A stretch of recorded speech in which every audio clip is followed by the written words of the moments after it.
fais crever ton gosse, mais pas ceux des autres, que t'aimes la il n'y a que toi que ça concerne.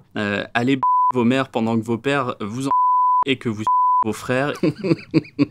Quel mot tu vas biper? Je suis community manager pour le journal L'Équipe. Je m'occupe des réseaux sociaux, de Street Press. De La Voix du Nord. Topito. Au Monde. Libération. Bouscapé. 20 minutes. Combini. Et je suis une des personnes Qui supprime Des commentaires Haineux sur Internet.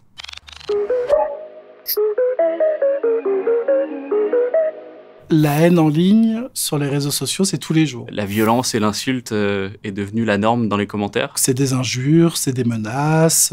Donc là, nous, on est le filtre, en fait, on absorbe tout ça. Les menaces de mort, ça surprend On toujours. sait pas trop, en fait, si c'est juste quelqu'un qui s'amuse ou quelqu'un qui va passer à l'acte. La dernière fois où ça nous est arrivé, c'était la suite à une enquête sur des militants d'extrême droite. Et mon travail, c'est de pacifier les relations. Le réseau social où c'est le plus bordel, c'est Facebook. Instagram. C'est Twitter, quoi. Enfin, ça tire à balles réelles sur Twitter. On supprime des dizaines et des dizaines de commentaires tous les jours. La période actuelle n'est pas la plus simple. On va être 3-4 à modérer les commentaires. Et là, on est à peu près 5 à le faire, chacun notre tour. De 7h du matin jusqu'à 21h le soir. Donc, le soir, le week-end. Même si c'est dimanche, il faut le faire. Il y en a le soir et le week-end, oui.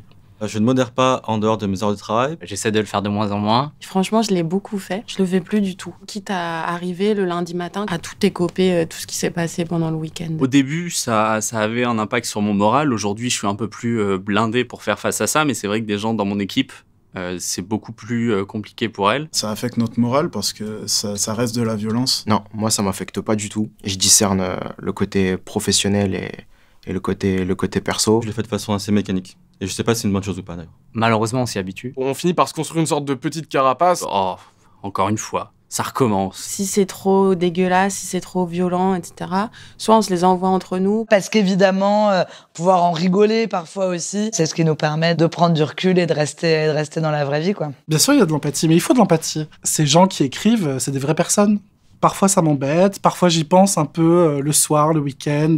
Après, une fois qu'on ferme Messenger, Twitter, tout ça, ça n'existe plus. À la louche, le pourcentage de commentaires haineux est entre 1 et 5%. De 0 à 5% maximum. 10-15%. 6 à 10% de commentaires haineux. 12% des commentaires qui ont été rejetés. 25-30%. C'est énorme. Ouais. On en enlève à peu près 12%. Et encore, on voit pas tout, donc... Mais c'est beaucoup, ouais. Il y a quand même une grande nouveauté pour nous et qui nous change la vie, c'est la possibilité d'arrêter les commentaires sur Facebook. Oui, bien sûr, j'ai déjà fermé les commentaires d'un post, oui. Oui, mais je l'ai fait 100 fois. Oui. Fermer les commentaires, c'est la dernière décision à prendre. On n'a pas pensé à fermer nos commentaires. On les laisse ouverts parce que c'est important que les gens puissent s'exprimer. Il nous est déjà arrivé de fermer des commentaires parce que ça devenait effectivement du cyberharcèlement, de l'attaque à la personne sur le physique. Non, ça nous a jamais traversé l'esprit de fermer les commentaires. Non. Tous les posts un peu compliqués, on les ferme avant de partir le soir et on part 100 fois plus léger que quand on n'avait pas cette possibilité-là. Donc est-ce qu'on a déjà hésité à poster des contenus? Non. De mémoire, non. C'est très très rare qu'on ne poste pas, mais c'est déjà arrivé. Je peux pas dire que c'est pas arrivé. je peux pas le dire.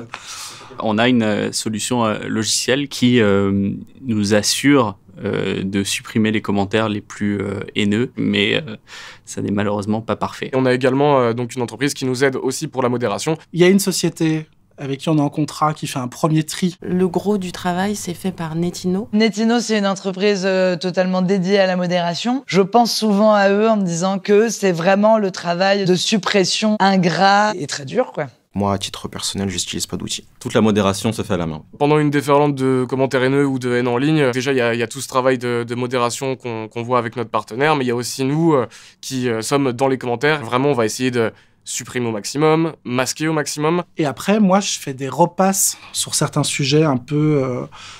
soit où je vois qu'il y a beaucoup de commentaires, soit où je me dis « ce thème, il est un peu touchy ». Et autre chose, c'est que Netino n'a pas accès aux messages privés que le monde reçoit sur la page Facebook. Donc ça, c'est que les SME qui s'en occupent, qui récupèrent et qui décident de considérer la dangerosité ou pas d'un message. Il n'y a pas que les messages haineux.